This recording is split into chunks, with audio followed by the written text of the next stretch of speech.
Hey, Mike Brookfield here.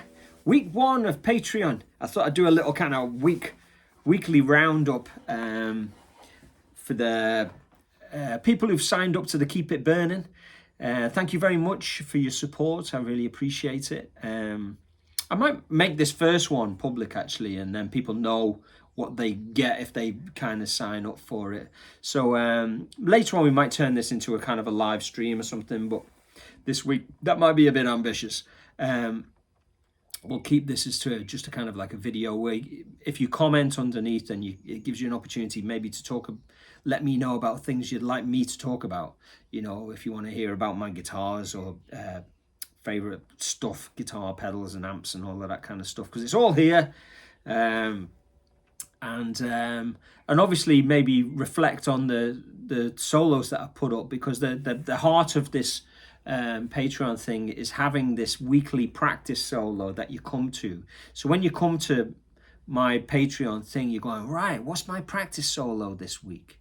You know what I mean? Now, if you're studying with me, you know, personally, or, you know, online, or coming to me in Lusk in Dublin, then it's pretty regime.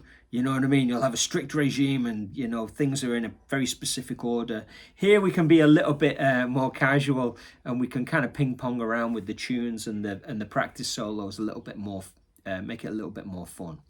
It's always fun, but you know, we don't have to kind of do the blues in order. We can jump around a little bit and do different types of progressions.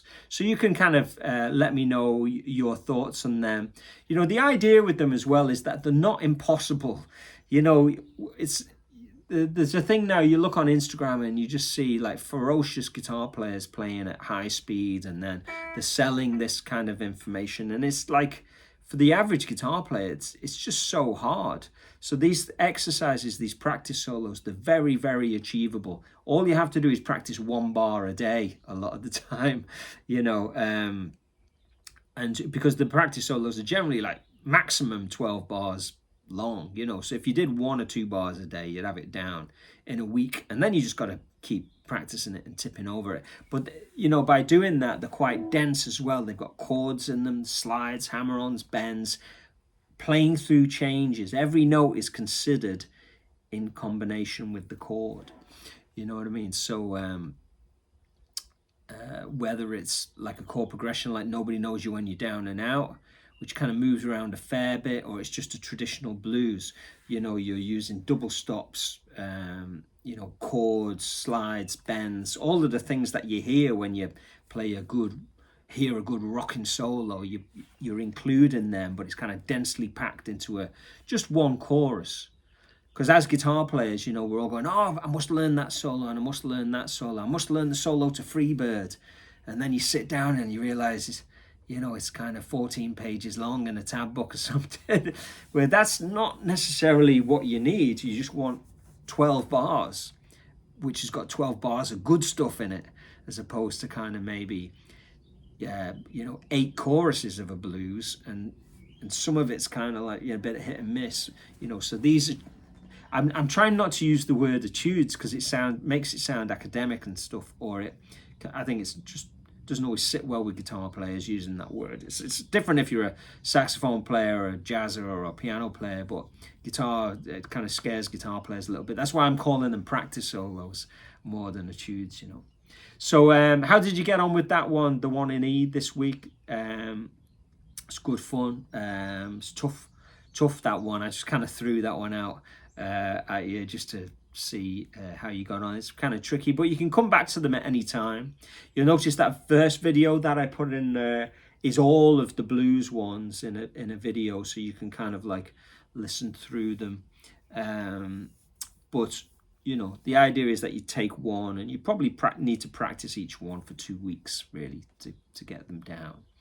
And even just practicing, you know, concentrating on one key and eventually going through all keys, it gives you much more chance of playing through, making the changes, you know, because really good players, they treat nearly every chord like a key change. You know, when the chord changes, you change. That's what Joe Pass said, isn't it? And he meant that as a double kind of whammy. You know, it's like an emotional thing, but it's also You know, you change. You can't.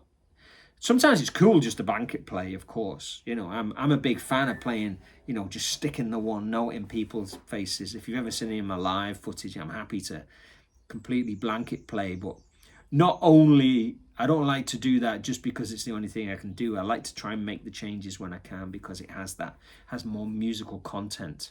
You know, sometimes you're playing through for energy and you want to just connect with people, and that sometimes that, you know, you have to pull out a few Buddy Guy tricks and play the guitar behind your head and walk into the audience and, you know, play with a bottle of beer, a bit of slide. And then there's other times where you know, you're trying to be as musical as you can, and that means using as much of the knowledge as you can kind of gather into your style. The Kirk Fletcher solo was pretty awesome, wasn't it? I might try and play that first chorus now.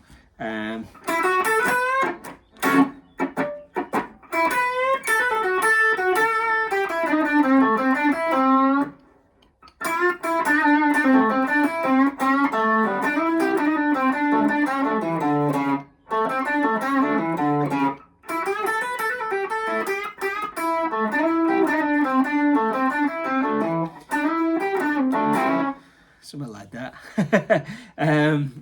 Killer! It was great that Kirk actually commented as well on the video. If you go to YouTube and you watch the video on YouTube, you see Kirk actually commented, and he's such a fabulous player. And I was talking to him on Instagram there, and he's just a really, really lovely dude and great player. Great example of somebody playing in that traditional Chicago blues style, and really making it sound fresh and modern, even though it's a kind, you could argue it's a kind of a traditional style at this point. He makes it sound cool and fresh, so it is relevant, as relevant as anybody doing anything, I think, you know. So what do you think about that solo? I mean, that was just the first 12 bars, and there's 3 choruses I put up there. What else kind of along those lines would you like to see? Like I said, I'm going to make this available to everybody, this first one, and then next week I'll just make it, you know, available to the Keep It Burning subscribers, if you like. So anyway, it's early days. This is week 1, and this is the roundup for week 1. Stuff you'd like to see, let me know. Keep it burning, and appreciate you hanging out with me on Patreon, and I'll speak to you soon.